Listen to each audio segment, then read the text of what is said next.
Pour ces raisons, de plus en plus de gens se tournent vers Dieu. Comment se fait-il que vous ne puissiez pas voir cette réalité? Professeur Sun, si c'est acceptable, je vais partager avec vous quelques passages des paroles de Dieu Tout-Puissant. Après avoir écouté les paroles de Dieu Tout-Puissant, vous comprendrez mieux les faits associés à la création universelle de Dieu et à sa souveraineté. Zhang Mingdao, tu comptes répandre la parole de Dieu Tout-Puissant et lui rendre témoignage? Tu as bien conscience de l'endroit où tu es? Je te recommande vivement d'écouter la conférence du professeur et d'accepter l'éducation et la réforme du gouvernement. Ne néglige pas les faveurs qui te sont faites. Bon, ne vous inquiétez pas. Commissaire Roy, je vous propose de le laisser terminer ce qu'il avait à nous dire. Zhang Mingdao, parlez fort pour qu'on vous entende. Il se trouve que moi, je souhaite vraiment entendre les paroles de Dieu Tout-Puissant.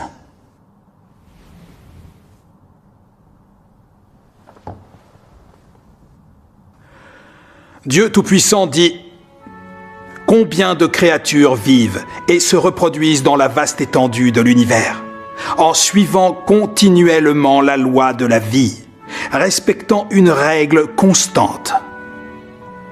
Ceux qui meurent emportent avec eux les histoires des vivants, et ceux qui vivent répètent la même histoire tragique de ceux qui sont morts.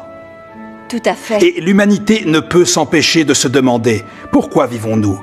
Et pourquoi devons-nous mourir ? Qui est aux commandes de ce monde ? Et qui a créé cette humanité ? L'homme a-t-il vraiment été créé par Mère Nature ? L'humanité est-elle vraiment au contrôle de son propre destin ?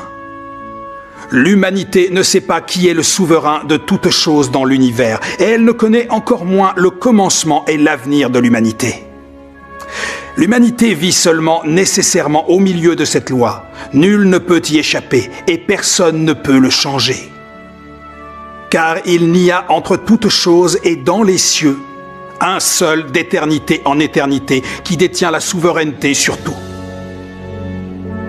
Il est celui qui n'a jamais été vu par l'homme, celui que l'humanité n'a jamais connu.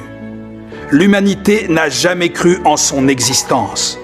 Pourtant, il est celui qui a insufflé le souffle aux ancêtres de l'humanité et a donné la vie aux hommes.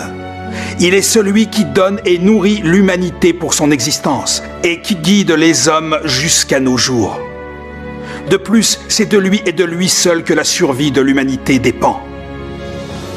Il détient la souveraineté sur toutes les choses et régit tous les êtres vivants de l'univers. Il commande les 4 saisons et c'est lui qui appelle le vent, le gel, la neige et la pluie.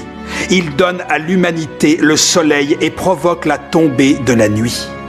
C'est lui qui a conçu les cieux et la terre, mettant à la disposition de l'homme les montagnes, les lacs et les rivières et tous les êtres vivants qui s'y trouvent.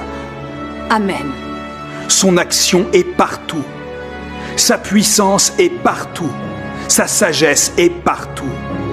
Et son autorité est partout. Amen. Chacune de ses lois et de ses règles est l'incarnation de son action. Amen. Et chacune d'elles révèle sa sagesse et son autorité.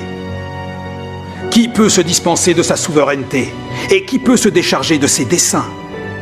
Toutes choses existent sous son regard et d'ailleurs, toutes choses vivent sous sa souveraineté. L'humanité n'a pas autre choix que de reconnaître le fait qu'il existe réellement et qu'il détient la souveraineté sur toute chose grâce à son action et sa puissance.